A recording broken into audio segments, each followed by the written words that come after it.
A paz de Cristo Jesus, meus amados irmãos, vamos iniciar hoje mais uma aula que tem por tema Nossa segurança vem de Deus, a nossa lição de número 10. Vamos para o nosso texto áureo que diz assim: E disse-lhes, cautelai-vos e guardai-vos da avareza, porque a vida de qualquer não consiste na abundância do que possui. Lucas capítulo 12, versículo de número 15. Abundância pode ser traduzido também por bens.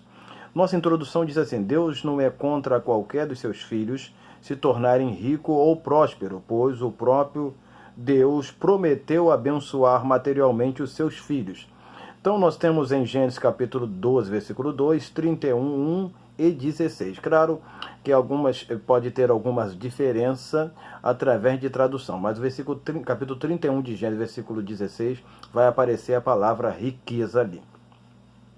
A riqueza ou a prosperidade deve servir de bênção para a minha vida individual e para de outros. Ou seja, deixa eu só voltar aqui a um pequeno pressuposto que Deus não é contra o crente se tornar rico. Por quê? Porque há riquezas que vêm de Deus e há riquezas que vêm do diabo. Há riquezas que são viabilizadas por porta de Deus e há riquezas que são viabilizadas com portas abertas por diabo. O comentarista da lição, ele fala do oferecimento de Satanás ao reino deste mundo a Jesus. Há muitas pessoas sendo prósperas ou sendo ricas materialmente falando, mas são bênçãos, entre aspas, dadas ou vinculadas ao reino de Satanás. Então, Jesus não está aqui falando contra a riqueza, mas está falando do que o coração pode produzir e conduzir o homem a chegar a ser avarento e outros caminhos que nós vamos encontrar. Então Deus não é contra a riqueza porque Ele abençoou muito dos seus filhos. Isso nós temos comentado em algumas passagens em nossa lição, como Salomão e outras pessoas, Abraão, e assim como diante, como nós já citamos aqui. Quando eu li a passagem, citei a passagem de Abraão de Gênesis, capítulo 12, versículo 2, eu estou exclusivamente falando quando Deus falou que ia abençoar Abraão. E Abraão, com a passagem de Gênesis capítulo 14, ele fala: olha só, não venha depois dizer você que me enriqueceu. Ou seja, Abraão não queria ter a riqueza dele vinculada a Sodoma, vinculada a Gomorra, vinculada a qualquer pessoa, mas que a prosperidade dele viesse exclusivamente de Deus, ok? Entendendo isso, fica muito mais fácil para nós. Vamos para o nosso primeiro ponto, que diz assim: a riqueza, bênção para outros. Ou seja, nossa riqueza, a nossa prosperidade, as nossas bênçãos tem que ser bênção para outro. Deus nunca vai enriquecer um cristão para que ele venha viver avarentamente e não abençoar os seus irmãos ao seu próximo. E isto vale para os dias de hoje exclusivamente, que muitos cristãos, eu estava comentando esses dias dentro de casa com a minha família, meus irmãos, exclusivamente com a minha irmã, que normalmente as pessoas que abençoam a igreja são os pobres e não os ricos. Os ricos não abençoam a igreja, não abençoam os seus irmãos. Eles são distintamente, exclusivamente preservados, vou usar esse termo para não usar outro, preservado com suas riquezas de prosperidade e nunca ou poucas vezes abençoa o seu próximo. Mas vamos para a leitura. Lucas capítulo 8, versículo 12, 8:2, perdão. E também algumas mulheres que haviam sido curadas de espírito malignos e de enfermidade. Versículo 2. Versículo 3 diz assim: serviam com suas fazendas. Ou seja, aquelas mulheres se tornaram gratas pelo aquilo que Jesus fizera em suas vidas e assim serviam Jesus com suas fazendas. Algumas versões vão dizer recursos. Umas vão dizer ajudar com seus bens. Eu estou usando aqui as versões aqui, parafraseando, que é uma obra de cooperação. Outras vão dizer cooperar, assistir à casa de Deus ou até mesmo os necessitados. Então algumas assistiam Jesus, outros cooperavam, outros usavam os seus recursos. Mas exclusivamente o texto está dizendo que aquelas mulheres ajudavam a obra do Senhor.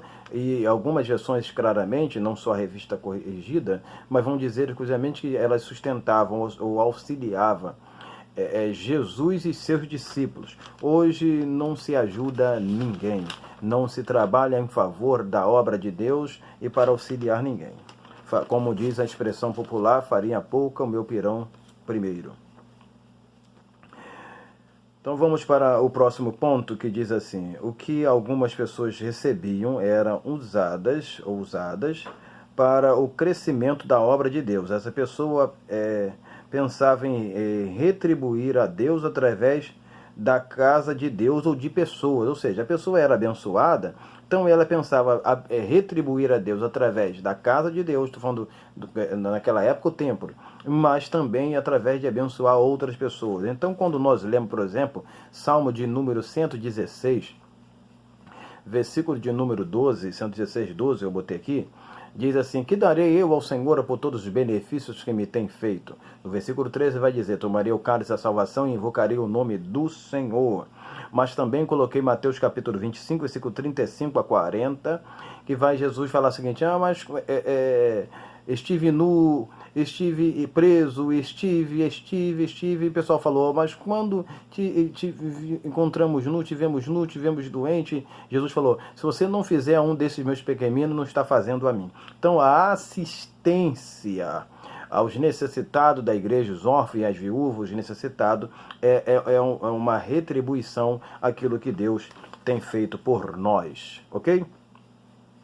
Claro que isso não demanda quantidade, mas qualidade. Por exemplo, aquela viúva que depositou as suas moedas, ela estava depositando menos que todos os demais que estavam ali, mas a sua oferta era uma oferta de qualidade, não de quantidade. Porque há muitas pessoas que às vezes dão daquilo que lhe sobejam e não dão aquilo de forma de coração, louvando a Deus pelos benefícios que Deus lhe tem feito. Ponto 2.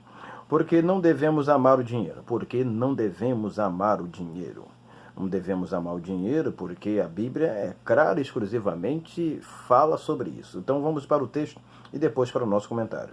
Porque o amor ao dinheiro é a raiz de toda espécie de males, e nessa cobiça alguns se desviaram da fé e se transpassaram a si mesmo com muitas dores, ou seja, se feriram, se machucaram por causa do amor ao dinheiro. Há pessoas que estão avassaladoramente buscando, correndo atrás do dinheiro, de riqueza, de prosperidade.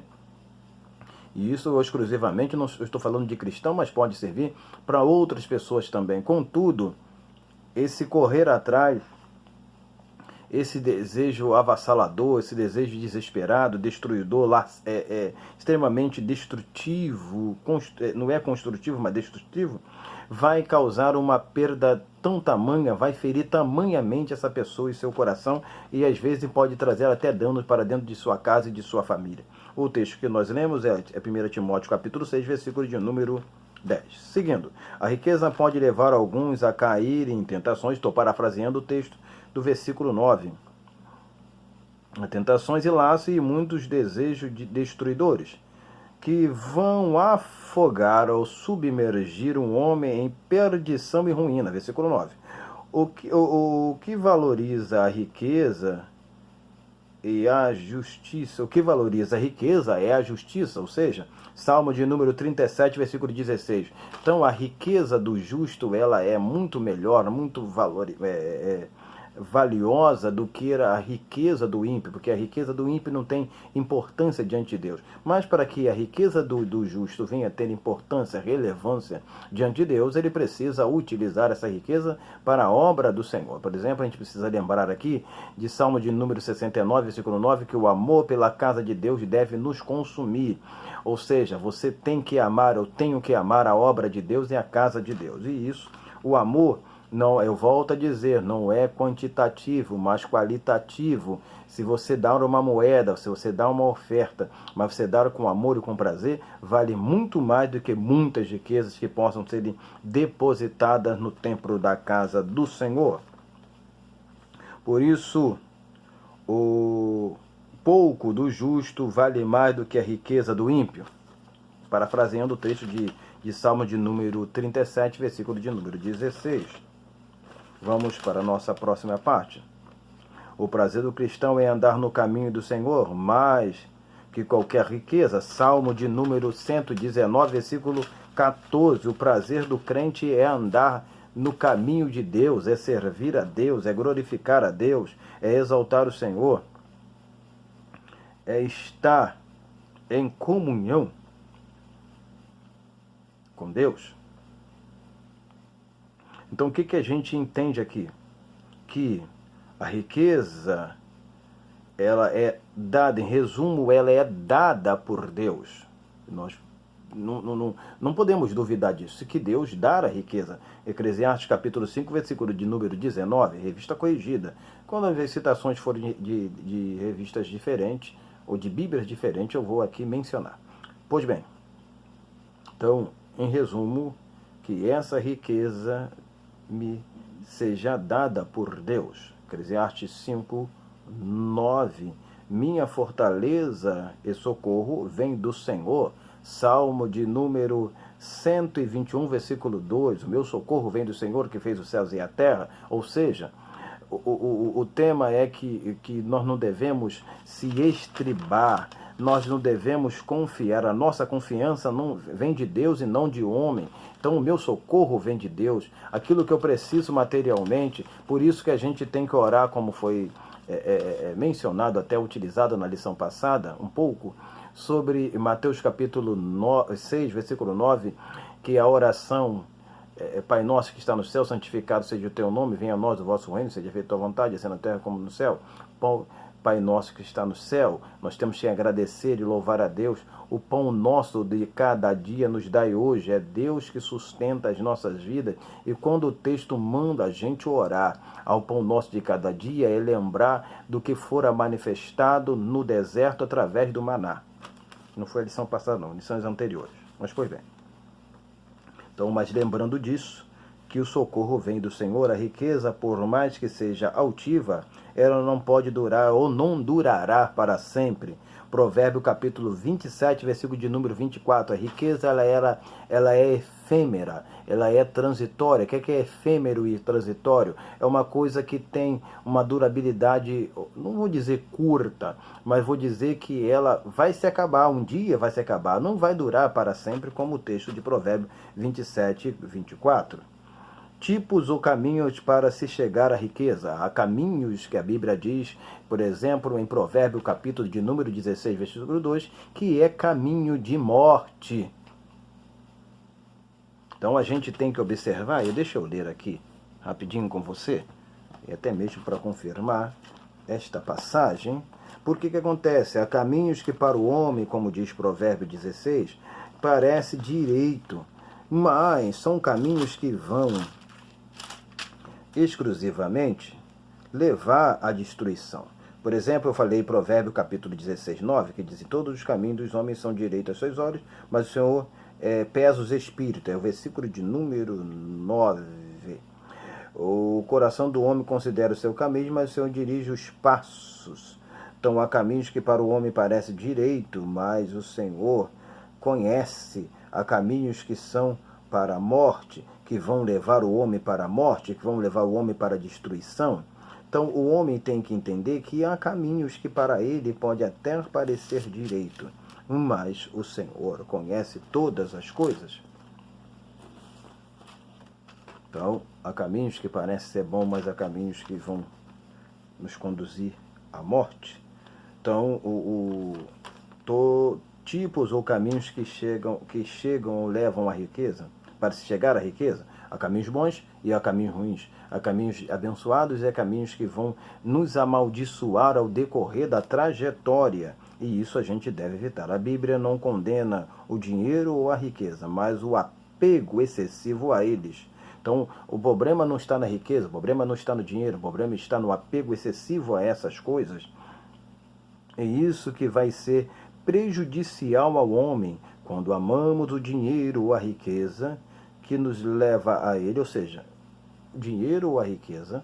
O que é o dinheiro e a riqueza? Ou qualquer outros meios que nos leve ao dinheiro, ou qualquer outro meio que nos leve à riqueza. Se nós amarmos isso acima de Deus, ou mais do que Deus, isso pode ser extremamente prejudicial para nós. Por exemplo, Deus não pode perder em nossas vidas a primazia e a supremacia, ou seja, o primeiro lugar e a supremacia, ser o supremo supremo de nossas vidas, do nosso coração e de nossas vidas. Então Deus não pode perder a primazia e a supremacia de nossos corações. Então, seguindo, o que acontece? Quando amamos o dinheiro ou aquilo que nos leva a ele, normalmente vamos agir de forma desonesta para chegar e ajuntar nossa riqueza. Jeremias capítulo 17, versículo 11. Lamentavelmente, o homem será seduzido pela riqueza. Mateus capítulo 13, versículo de número 22. E ela prenderá a sua alma. Provérbio capítulo 1, versículo de número 19, e sufocará a palavra. Aí eu volto ao versículo de número 22 de Mateus 13. Sim, isso pode causar o impedimento ao rico. Marcos capítulo 10, 23, vai dizer da dificuldade de um rico alcançar o reino dos céus. Vamos seguindo. O que a avareza pode causar? Eu vou exclusivamente falar do significado do termo avareza na conclusão. Aqui eu estou falando, parafraseando, de algumas causas, até mesmo significados de uma forma indireta, do que é avareza. Mas, contudo, significado preciso e conciso nós vamos trabalhar rapidamente na conclusão, que já estamos quase chegando. Então vamos lá. O que a avareza pode causar? A avareza trabalha junto com as riquezas da vida e as seduções deste mundo, ou seja, a avareza ela sempre vai estar em paralelo, com parceria com as riquezas e as seduções do mundo, como a gente já mencionou e está vinculada ao texto lá de cima de Mateus, que nós já citamos. Ela pode sim ser as trevas em nossa luz, Mateus capítulo 6, versículo 23, ou seja, eu não estou falando aqui mal da riqueza, porque quero ser rico, quero ser próspero, mas o que eu estou falando aqui é da avareza que pode fazer você alcançar certo tipo de riqueza, mas uma riqueza extremamente nociva e danosa e prejudicial, ou uma riqueza indevida. Então é sobre isso que nós estamos falando. Então, a avareza é uma treva na sua luz. É como, por exemplo, um exemplo bem simples e prático, é uma mosca no seu café. Entendeu? Vamos lá.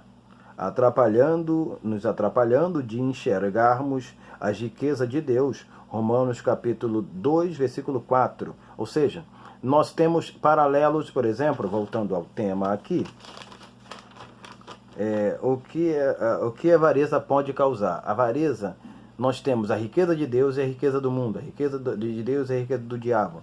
Então a avareza vai nos impedir, ela vai nos direcionar a buscar a riqueza do mundo, os prazeres do mundo, as cobiças do mundo, as concupiscências do mundo, e vai nos atrapalhar, vai ser uma treva na nossa luz para impedir, obstruir, ofuscar de você e eu caminharmos, direcionarmos, posicionarmos para a riqueza que é de Deus e que provém do Evangelho. Então é isso que a avareza, de sua forma tão prejudicial, direcional, ela vai proporcionar ao coração e atrapalhar a vida do cristão, daquele que quer servir a Deus, atrapalhando de enxergar a riqueza de Deus. Romanos 2, 4. Então, por exemplo, como a profunda pobreza superabundou, como a profunda pobreza superabundou em riqueza da sua generosidade. 2 Coríntios capítulo 8, versículo de número 2. Então, onde tinha profunda pobreza, superabundou a riqueza de sua generosidade. Então, há diversas manifestações de Deus enriquecendo a vida do cristão, mas que as trevas da avareza normalmente ofusca os nossos olhos, impedindo do que a gente consiga enxergar ou vislumbrar essas manifestações de Deus. A riqueza maior é ter Jesus Cristo e anunciar o seu Evangelho. Efésios capítulo 3, versículo 8. A maior riqueza, eu até parafraseei com o hino de Álvaro Tito. A maior riqueza é ter Jesus. Então, a maior riqueza é ter Jesus e anunciar o Evangelho. Efésios 3:8. Vamos para a conclusão. Diz assim na conclusão: a avareza é o amor a si mesmo. 2 Timóteo, capítulo 3, versículo 2. Amante de si mesmo. Então, o termo grego é preonexia. Preonexia significa ganância, insaciabilidade, avareza, cobiça, tirar vantagem, ou seja, aquela pessoa que é avarenta, normalmente ela não se sacia, ela quer, ela cobiça, por isso que eu citei Provérbio capítulo 1, versículo de número 19, e ela quer sempre tirar vantagem, lograr, defraudar, enganar, ou seja, é alguém que é guloso, que está querendo, ganha sempre, mas nunca se farta. Infelizmente, assim, pessoa cobiçosa.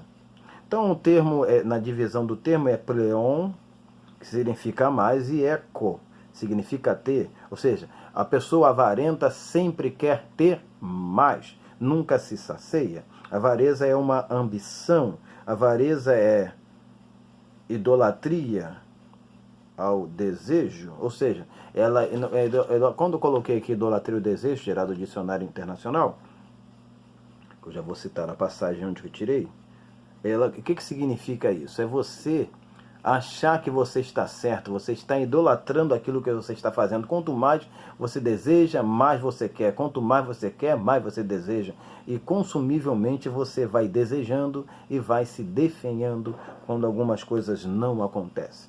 Então, o termo, a Bíblia vai falar que a avareza é uma idolatria. Colossenses capítulo 3, versículo de número 5. Leia isso. Agir com pleno engano, ou seja, a avareza vai fazer que o ser humano cristão se deixe levar e comece a enganar, iludir e persuadir de uma forma negativa outras pessoas. A gente vai encontrar isso em outras passagens que a gente não tem tempo para citar aqui. Para levar vantagem, 1 Tessalonicenses capítulo 4, versículo 16, sendo ela uma maldição. 2 de Pedro, capítulo 2, versículo de número 14. Eu ainda vou citar mais um versículo que se encontra, por exemplo, só para fechar, eu tenho mais dois aqui, mas vou citar só esse.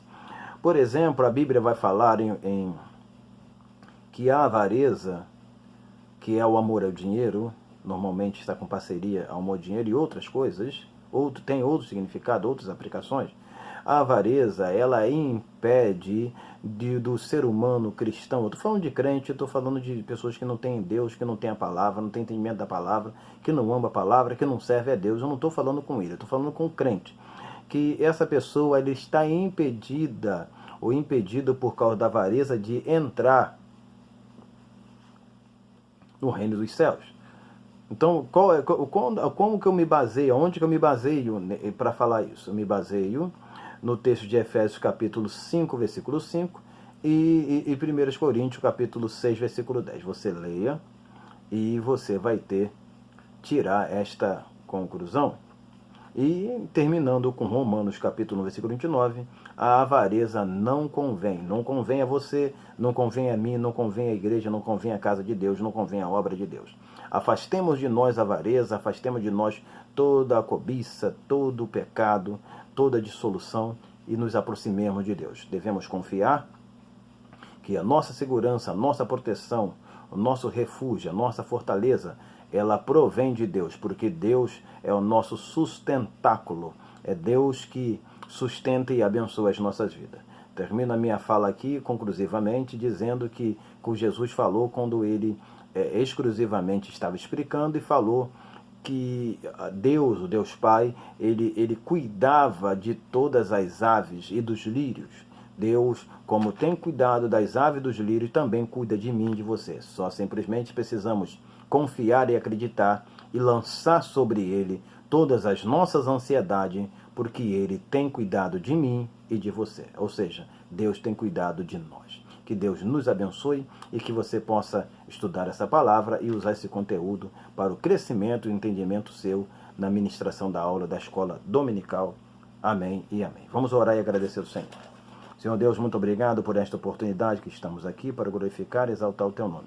Pedimos, Senhor, que nos dê sabedoria e entendimento na Tua palavra e que possamos usar aquilo que temos aprendido e estudado da palavra do Senhor. Peço que o Senhor dê sabedoria a esse professor, essa professora, a este aluno e a esta aluna para que possa usar esse material e que assim ele possa ser enriquecido no conhecimento e no entendimento da palavra do Senhor Jesus Cristo e que aquilo que ele precisar ser acrescentado, o Espírito do Senhor possa assim o fazer. Muito obrigado a Deus por esta oportunidade, em nome de Jesus. Meu amado irmão, minha amada irmã, que Deus abençoe, tenha um excelente domingo, uma excelente escola dominical e que Deus vos abençoe em nome de Jesus. Amém e amém.